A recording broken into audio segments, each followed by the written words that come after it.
দেশবাসীর কাছে কৃতজ্ঞতা জানাচ্ছি আপনাদের সকলের দোয়ায় আমরা অনেক দ্রুত কোম্পানির প্রচেষ্টায়, বাংলাদেশ সরকারের প্রচেষ্টায় অনেক দ্রুত আমরা চলে আসতে পেরেছি। সবাইকে অসংখ্য অসংখ্য ধন্যবাদ। আমরা অনেক আনন্দিত এবং সবাই অনেক খুশি যে পরিবারের কাছে আমরা ফিরতে পারবো। এই জন্য প্রতিবারই আসলে সেম কথাই বলতে হয়, আমরা আসলে অনেক খুশি, আমরা আনন্দিত।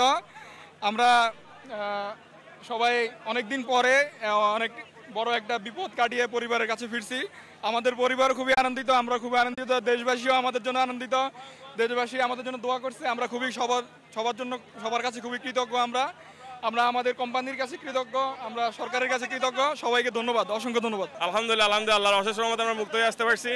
সবাইকে ধন্যবাদ, কোম্পানিকে ধন্যবাদ, সংশ্লিষ্ট মন্ত্রণালয় যারা ছিল সবাইকে ধন্যবাদ। মহান আল্লাহ সুবহানাহু ওয়া তাআলার দরবারে আমরা শুকরিয়া আদায় করতেছি এবং বাংলাদেশের জনগণ, সাংবাদিকদেরকে আমরা ধন্যবাদ জানাচ্ছি। ধন্যবাদ সবাইকে।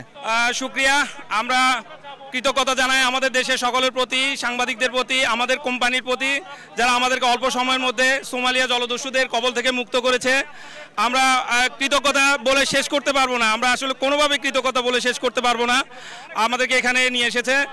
স্পেশালি ধন্যবাদ KSRM গ্রুপকে, KSRM এর সম্মানিত CEO স্যার, শাহরিয়ার স্যার থেকে শুরু করে যারা আমাদের জন্য কাজ করেছেন সবার প্রতি অসংখ্য ধন্যবাদ। অনেক খুশি লাগছে, পরিবারের কাছে যাব, এর চেয়ে বড় খুশির আর কিছু নেই আর কি। আলহামদুলিল্লাহ, আমাদের অনুভূতি ভাষায় প্রকাশ করার মতন। আমরা সবাই সুস্থ শরীরে আজকে আপনাদের মাঝে, আমাদের পরিবারবর্গের মাঝে ফেরত আসছি এবং আমরা দীর্ঘ অনেক দিনের প্রতীক্ষায় ফল হিসেবে আজকে আমরা যেভাবে আপনাদের আন্তরিকতা, আপনাদের শুভেচ্ছা আমাদেরকে আরও আনন্দিত করেছে। আমরা নতুন জীবন ফিরে পাওয়ার মতো দ্বিতীয়বার, তো ফ্যামিলির সবাইকে দেখে অনেকটা আনন্দিত। দেশের মানুষের প্রতি খুবই কৃতজ্ঞতা প্রকাশ করছি। আসলে যেভাবে ভালোবাসা দেখাইছেন, দোয়া করছেন, তো সবার প্রতি আসলে আবারও কৃতজ্ঞতা জানাচ্ছি।